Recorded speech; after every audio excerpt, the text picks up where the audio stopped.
Hey, good morning, everyone. Welcome to Fuel for Success. This is episode 164, and it's good to see everybody here on this beautiful Tuesday morning. I'm with my co-host and good friend Matt Maddox. I am on the road, and I'm in Alexandria, Minnesota, live today. Beautiful town, beautiful city, and good to see everybody live on here today. Just like every Tuesday today, I'm excited because we're going to be talking about life coaching, motivation topics.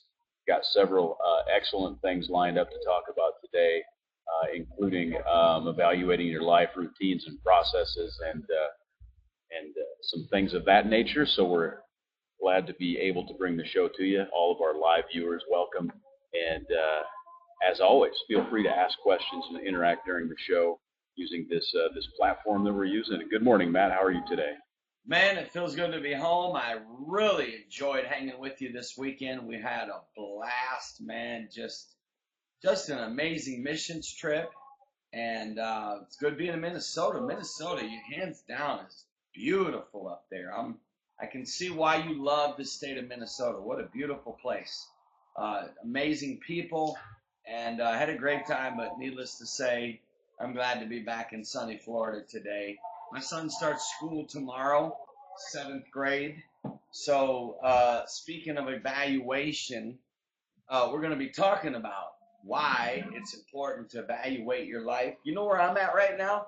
I'm a type of person that continuously evaluates. I mean, I'm nonstop in evaluation mode, which I believe is healthy. I believe it's actually good to be that way, and I'm going to tell you why today when we discuss this. But I'm evaluating, Mike, thinking, okay, my son has 5 more years until he graduates high school. Like, what do I need to do as a dad to make sure that he's ready? What kind of steps do I need to be taking now in the training process and developmental process? You know, even the next couple of years are going to be critical as he turns 13, 14, and he transitions from adolescence into teenage years. And I know this isn't family and relationship, but at the end of the day, probably 80% of my thoughts right now is in evaluation. I'm asking myself a lot of questions. I'm making a lot of lists. I'm thinking it through. Yeah. I'm reading some articles. I'm reading some books. Mike, these are the types of things that people don't do enough. They don't evaluate. I know that's one of the questions that came in, routines, evaluations, stuff like that. But anyways, I appreciate everyone that's watching live today.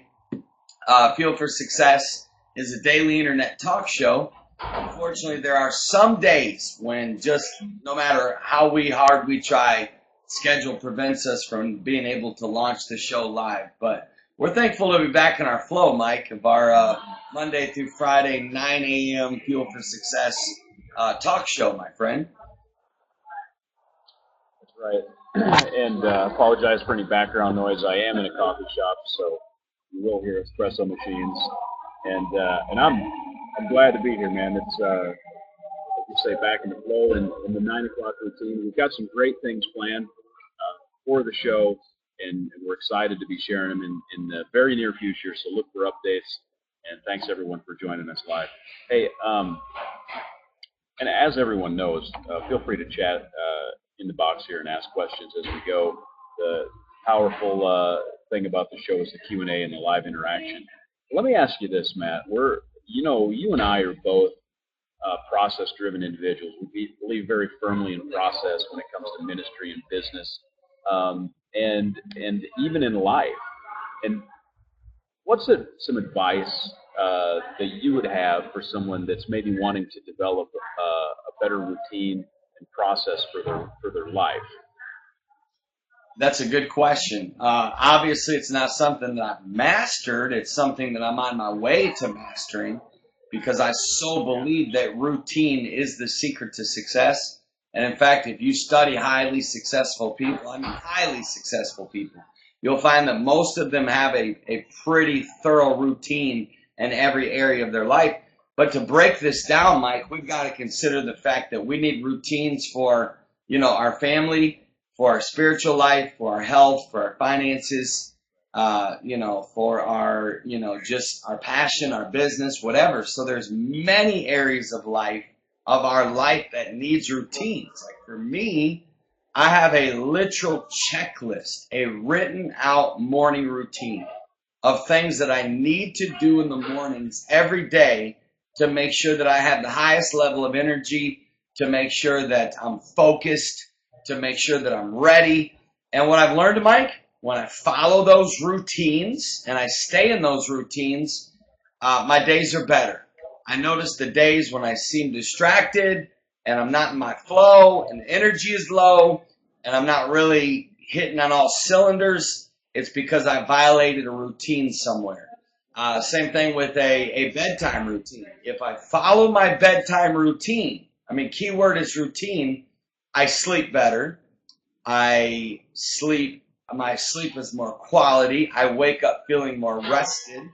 So believe it or not, life does not happen accidentally. We have to take charge of our life. Like life is going so fast that if you don't grab it and you don't say, okay, I'm putting routine to this, then you can literally end up 2, 3, 4 weeks without exercising, juicing, praying, reading your Bible, spending quality time with your kids. Because what happens when you get out of routine in any area of your life, that's when distraction and that's when, sluggishness, heaviness, low energy, all of these things come into our life because our routine is there to protect us. Our routine, it's like there's no way that we could, they say there's up to like 5,000 flights a day that fly and land in the world. That's a lot when you think about the fact that, but the reason why I was thinking of this, on the way home yesterday, I was thinking, thank God that these pilots have a routine that they follow. Otherwise, planes would be crashing all the time. And in reality, Mike, most planes don't crash. When you consider the fact that Southwest Airlines has had, I think, up to 20 million flights and only 2 crashes, there's some reasons for that. And in your life, the reason why some of you are crashing financially, physically, your relationships, is because you don't have routines. So the question was how to develop routines. Let me say this.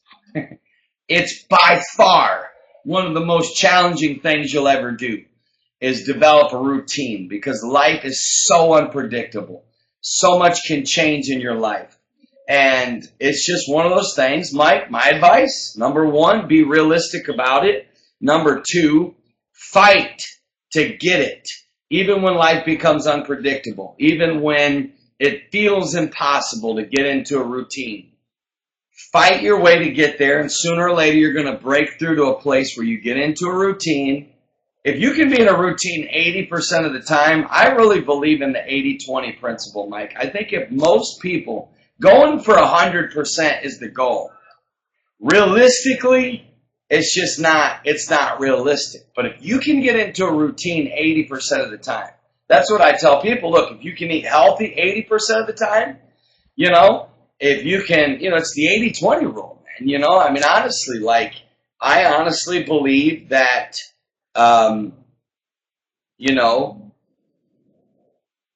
it's hard, but it's valuable and it's necessary. But it's also one of those things where, you've got to learn what works and what doesn't work in your life. You got to evaluate the actions that you do that bring the most results, the most success, the highest level of energy that makes you feel alive. You got to remember those actions and start to do those on a routine basis. So that's my take, Mike, on how to develop a routine is, set a routine of things that you need to do for the areas of your life, whether it's your family, your health, your business, your church, your ministry, your spiritual life, your personal growth. Mike, most people don't even have a routine to their personal growth, and whether it's sports, whether it's sales, whether it's, like I said, ministry, most churches don't have a routine. They don't have a routine with their follow-up process. Most businesses don't have a follow-up routine. There's a lack of routine in a lot of our lives. Health. So I think it's just one of those things, Mike, where we've got to decide to do it and commit to it and then, stick with it. and then continue. You're going to need to continuously tweak it. That's what I've learned. How about you, my friend? I think that you mentioned energy, and there's a big connection between having energy and having a process or routine. And one of the benefits of having a process or having a routine, and I think the difference really is, if it's me personally, I sort of have a routine in my life. For a group of people, it would typically be a process that they follow. But so a routine in my life helps me to have energy, because I don't have to engage my creativity like to get through my day. First of all, I know what some of the things that I'm going to do. They're like the default actions, and so when I don't have to be creative, when I don't have to make decisions, that conserves some energy for me. And of course, one of the other benefits of a process or a routine is that when I don't have to make decisions, that means I won't ever make the wrong decision. So one of the reasons that we have processes in business, for example, is because we decide and make the decisions prior to the event happening. And so we have a process in place that says, in this situation, here's what we do. In this situation, here's what we do. And so, it takes, and you mentioned the airline industry, pilots and the routines that they go through. That's exactly why that's so powerful, is that they don't have to make those decisions. The decision's been pre-made through, analytical research and so on and so forth. So it conserves your energy. It helps you make better decisions, and makes your life smoother. And I really like what you said about 80-20.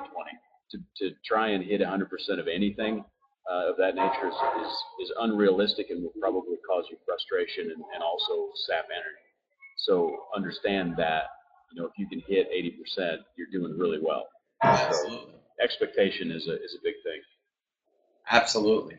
And let me just real quick, because I know we got to move on because we got a lot of questions. Here's the bottom line about routine. Okay, routine is routine. It means you're going to have to do this on a consistent basis for it to become routine. When something becomes routine, you don't even think about it. I love what you said, Mike, about protecting your energy, and how you protect your energy is by building these routines where you automatically do it, where you're not losing creativity or energy trying to remember what you need to do, or trying to figure out how you're going to make it through this chaotic life or chaotic day. I mean, when you think about being able to pray every day, exercise, spend quality time with your kids, read, meditate, spend time with your spouse, take care of your business, enjoy a cup of tea or coffee, take a nap, get a good night's sleep. You got to be a very focused person, and you got to be a pretty routine-driven person and a disciplined person to hit all of those things on a daily basis. But that's what a routine will help you do. A routine will help you do these things on a daily basis without the guilt or do you know what it's like to have all of these things like pray, meditate, read, exercise, play catch with your son, give your wife that hour she's asking for, return those 15 phone calls, write the article, all of these things that just pile up every day that requires energy. It requires you being at your peak performance. So without a routine, it's hard to get there. It's hard to get in that flow where you keep climbing and doing all the things that you need to do on a daily basis. Eating healthy, taking time out to think. Most people, Mike, live this cluttered, distracted life. A lot of it is because of a lack of routines. Let's hear more next Tuesday on routines. I know we got more questions, but I really want to dive deeper into this subject. I agree. And I've got some other things that I think we can talk about regarding that. But let me jump to a next question that came in. And you actually mentioned earlier about evaluation and asking yourself questions. Can you expand a little bit on that and tell our viewers why it's so important to slow down and ask yourself questions? Can you hear me okay? I know it's loud. I hear you good. I'm just enjoying the sound of the noise, the blenders in the background of the coffee machines. No, it's cool. It's a good vibe. Let me say this about questions. You're looking at a person right now, Mike and I both. We believe in asking questions. We believe in asking questions to each other, to other people, We believe in asking questions to ourselves. I will say this. If somebody stopped me right now and said, Matt, I know that you could give 50 answers, but if there's like one thing that's necessary that people do to change their life, what would it be? You know what I would say? Ask tough questions and answer them. Most people, Mike, never write out questions and then write an answer to it. Do you have any idea how much this can change your life? If you can come up with a set of questions, okay? For example, I do weight loss coaching, okay? I give my clients these 7 questions, and I literally make myself, you talk about routine, I got into a routine, okay, of literally before I eat, asking myself these 7 questions. They're so ingrained in my mind, but I'm telling you, it's habit now. It's literally habit. It's habit for me. Before every time I eat, I go through these 7 questions quick. Okay? Number 1, is it healthy? Number 2, how will it make me feel 30 minutes after I eat it? Number 3, is there a healthier option? Number 4, why do you want to eat this? Number 5, will this cause me to gain weight? Number 6, will I regret eating this? And number 7, would a fit and healthy person eat this? Now, Mike, I may ask all 7 questions and still eat a donut, okay? Or 2. I may ask all 7 questions and still enjoy some pizza, okay? But at least there's that buffer there that slowed me down and got me thinking. But here's what happens. You talk about 80% of the time. For me, it's like 90% of the time, slowing down and asking these questions is what causes me to order the salad. Is what causes me to make that juice. It's what causes me to say no to the piece of pie or to the cheeseburger, you know. And I know this isn't our health show, but I've come up with questions for almost every area of my life. Even the areas that I was once tempted in. I came up with like 5 to 7 questions that I would ask myself so regularly. My questions provoke thought. Questions get you thinking. You know why most people do stupid stuff? Because they don't think. Most people do stupid stuff because they don't slow down and evaluate the pros and cons. I mean, our grandmothers were right. The power of pros and cons can change your life. The power of literally writing down on paper pros, cons. I literally do this, Mike. When I have a decision to make, I literally do it on paper. On my iPad, I type that decision out.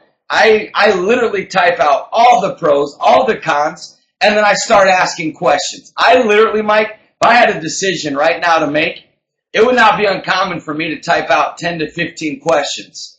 Typing out these questions unlocks my mind to think clearly, to make sound, clear decisions, to not think, you know, most people, Mike, they're reactionary people. They react to life. They don't even slow down and like think. And the power of asking questions, yourself questions, is it helps you make good decisions. It helps you think clearly. It helps you stay more focused. And it helps you live the life you want to live. It also helps you, like I said, you know, most of my clients, I get them in the habit of literally, I say, look, before you eat, whether it's breakfast, lunch, or dinner, you're literally going to go through and ask yourself these 7 questions. It'll take you less than 2 minutes, but you're literally going to, and I have them do it out loud. I have them literally do it out loud until it becomes so much habit that it buffers them. And what if, Mike, what if like, and this, you know what happened for me? Like, I used to have a really hard time saying no. I really did. In fact, my calendar used to be a disaster. My travel schedule used to be nutso a disaster. And what happened was, as I was no longer enjoying life, I was at the mercy of everybody else. I wasn't doing what I really wanted to do. I wasn't happy. And all of a sudden, in evaluation and asking myself, you know, the questions, what do I need to keep doing? What do I need to start doing? What do I need to stop doing? Speaking of routine, I literally had to develop a routine that I personally never scheduled a meeting to go speak somewhere, go preach somewhere. I would literally say, you know what, email my secretary, because there was a buffer there.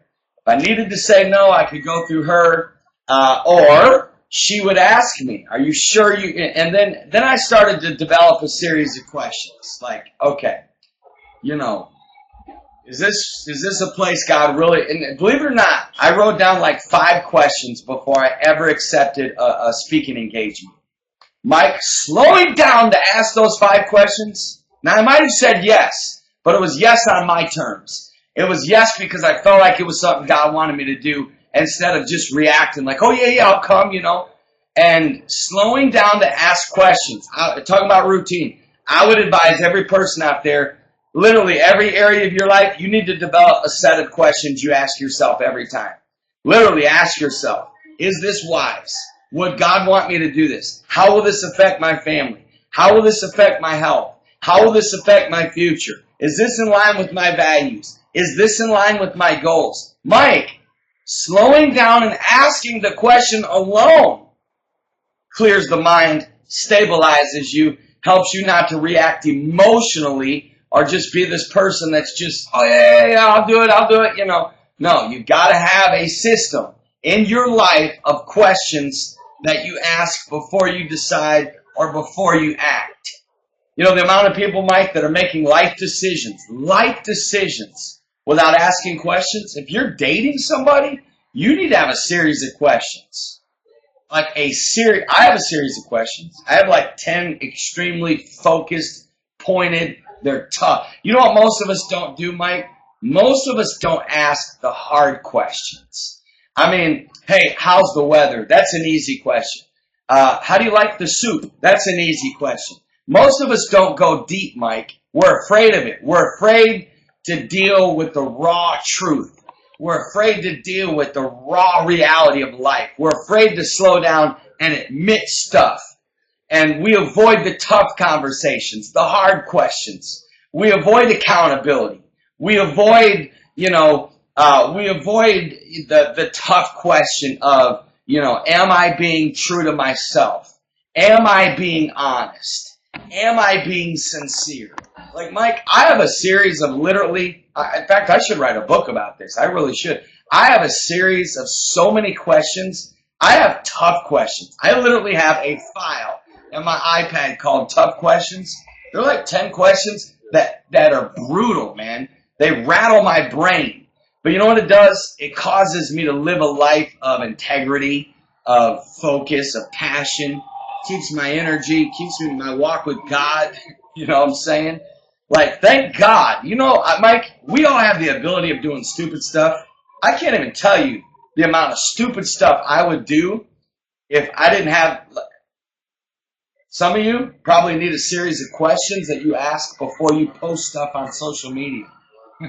You literally need to develop a routine of like 3 questions. Should I really post this? Should I really? How's this going to make me look? What's that? What's that, Mike? I completely agree with that. We should actually probably write a book about that right there. Yeah, really. Ebook, and we'll give it away just as a service to the world. Look, I can honestly tell you this: when I'm in doubt about posting something, I'll ask Mike or Caleb. The other day, I asked Caleb. I said, "Hey, what do you think of this post? Should I post it?" He goes, "Dad, do not post that." Sometimes I'll take a picture of a post and I'll text it to Mike. Say, hey, what do you think about me putting this out on social media? He'll text back all caps. No, don't. And you know what? That's a buffer. When you're a powerful person, when you're a person that literally, like, I've got to a place where I don't care what people think. I don't. Believe it or not, there's got to be a buffer to that. Like most of us, that's why accountability, that's why you need friendships, partners, that's why you need leaders in your life. All of these are buffers. That's why you need parents. A man that's an island to himself, a person that doesn't evaluate, that doesn't let other people evaluate them. Your ego can destroy you. Your ego can destroy your family. Your ego can destroy your future. It can destroy your calling. It can destroy your life's purpose. And that's why it's good to ask questions. That's why it's good to have other people ask you questions. You know what I'm saying? Yeah. Hey, quick follow-up question from Al here that's asking about the evaluation. You did talk a lot about the pros and cons, and I completely agree with it. I actually write them down on paper because for me it helps me to formulate the thoughts a little bit better when I write them with a pen. And like you were mentioning on your iPad, and Al's saying, how do you know when you're overthinking it? Oh, that's good. And I know you, and I know that you're a decision maker, and so your nature is to just make a decision. Yeah. And so this is something that you clearly really a routine that you've developed in your life that's helped you. So how do you balance that out so you're not overthinking, but yet you're doing proper evaluation? That's a really good question. I think number one for me is it's obviously, Al, Mike, all of us. This stuff takes time to get it right. It takes time. You got to give yourself the time. There's going to be times you will overthink stuff. There's going to be times that you overanalyze, okay? I'd rather overanalyze than underanalyze. I'd rather overthink than not think enough. So give yourself a little bit of mercy there. But at the end of the day, how you know if you're overthinking is you never decide. You never act. You never make the clear decision and go with it. Or you're continuously you're continuously replaying the decision in your mind. Did I do the right thing? Oh, what if, you can't live that way. Like, even if you make the wrong decision, many times the wrong decision is better than indecision. And so I would say, have people in your life that can shoot you straight and be like, Al, you overthink stuff. Like, you need those kind of people to look at you. Man, I love you, but you overthinking it, big A. You know what I'm saying? So, that's what I would say. And then, of course, my habit is to maybe overthink. I'm believe it or not, people don't know this about me. I'm actually extremely analytical. Mike said goodbye. His network cut out there. Anyways, we only have 3 minutes left anyways. So, but I'm extreme. Most people don't know this about me. I think a lot. In fact, I'm the type of person that believes in doing a lot of thinking because I believe that our thoughts produce our future, and I don't want to shipwreck. Like, I'm one of the people that believe we live one life. I got a little 12-year-old boy in his room sleeping right now who needs a dad who thinks clearly, who makes good decisions, and I'm not going to wreck my life. I'm not going to miss out living a life because I've made bad decisions. So this idea of overthinking, I know what you mean by it. It's one of those things, my friend, where, I think you're overthinking when you never make a decision. That would be my take on it. So we got about 2 minutes left. Let me look through here and see if there's any people that's asked any other questions that I don't want to miss. I hope I answered that for you right, Al, if that's what you were looking for. Good. Well, we got about 1.5 minutes left. Let me just give you a few other questions that I use myself that just sometimes when and you've heard me share these 3 questions. What do I need to keep doing? What do I need to start doing? What do I need to stop doing? I beg you on my life to continuously, once a month, like do it the first of the month. Get into a routine. First of the month, ask those questions. And then continuously ask yourself, like, for example, when it comes to time management, I'll ask myself, is this the best use of my time? Like, is this literally the best use of my energy? Am I working according to priority? Is there anything that I should do ahead of this? If I got to write this article for a magazine, and, I'm thinking about maybe going to, a coffee shop and reading for a while. Is that a good thing? Yes. But the priority is I need to write that article first. And all of us would do well and do much better by living by priority and allowing these routines and these questions and things like that to protect those priorities. See, the right questions and the right routines and the right amount of evaluation actually protects your priorities. So why don't you do this? Talk about questions. What are my priorities? Okay? Write a list. Like, look at that list. See, if you get in the habit of writing stuff down and getting it out of your head, the very act of looking at it has a way of changing you and refocusing you. So even writing down on paper, what are my priorities? Boom, seeing that list. Okay? What do I really want out of life? You know, taking a look at that list. You know, for example, I once read something a while back called Questions You Should Ask Yourself Before You Give Up on Your Dream, and I thought it was amazing. And it provokes thought. Again, this is what you ask before you throw in the towel. You know, why did you want to do this in the first place? And has anything changed? Have you been operating with too much information? Did you set a smart goal? Smart meaning specific, measurable, attainable, realistic, time sensitive. You know, what's the worst thing that will happen if I keep going and I don't reach this goal? You know, are you afraid of succeeding? I mean, these questions right here, what they do is they unlock your mind to think more clearly. Are you acting on impulse or emotion instead of thinking things through? Would you enjoy giving a loved one an honest explanation of why you gave up? Would your life be better if you gave up? How much have you already put in? And then I love this. This is the number one question that I use in my life is what would you tell someone else if they were in your shoes? Do you know what helps me in my decision making? One question. And do you know how many hundreds of times I've typed this out?